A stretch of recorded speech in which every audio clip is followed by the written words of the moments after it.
வணக்கம், நான் நயினார் நாகேந்திரன் பேசுகிறேன். வரும் 22ஆம் தேதி மதுரையில் முருக பக்தர்கள் மாநாடு நடைபெற இருக்கிறது. அனைவரும் கலந்து கொண்டு சிறப்பிக்குமாறு அன்போடு வேண்டுகிறேன். நன்றி, வணக்கம்.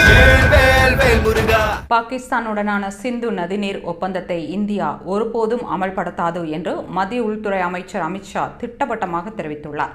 இதுகுறித்து தனியார் தொலைக்காட்சிக்கு அளித்துள்ள பேட்டியில், சர்வதேச ஒப்பந்தங்களை ஒரு தலைப்பட்சமாக ரத்து செய்ய முடியாது, ஆனால் அதை நிறுத்தி வைக்கும் உரிமை இந்தியாவிடம் உள்ளதால் அதை மத்திய அரசு செய்துள்ளது. ஒப்பந்த முன்னுரையில் 2 நாடுகளின் அமைதி மற்றும் முன்னேற்றத்திற்காக ஒப்பந்தம் உருவாக்கப்பட்டுள்ளது என்று தெரிவிக்கப்பட்டுள்ள நிலையில் அது மீறப்பட்டுள்ளதால் ஒப்பந்தம் மீண்டும் அமல்படுத்தப்படாது. கால்வாய் அமைப்பதன் மூலம் பாகிஸ்தானுக்கு பாயும் தண்ணீரை ராஜஸ்தானுக்கு எடுத்துச் செல்ல திட்டமிடப்பட்டுள்ளது. நியாயமற்ற முறையில் தண்ணீரை பெற்று வந்த பாகிஸ்தான் இனி தண்ணீர் இல்லாமல் தவிக்கும் என்று எச்சரித்துள்ளார்.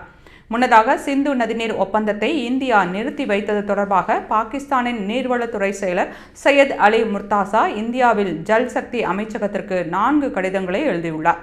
மேலும் ஒப்பந்தத்தின் விதிமுறைகளின் கீழ் ஒரு தலைப்பட்சமாக சிந்து நதிநீர் ஒப்பந்தத்தை ரத்து செய்ய அனுமதி இல்லை என்று பாகிஸ்தான் கதறியுள்ளது.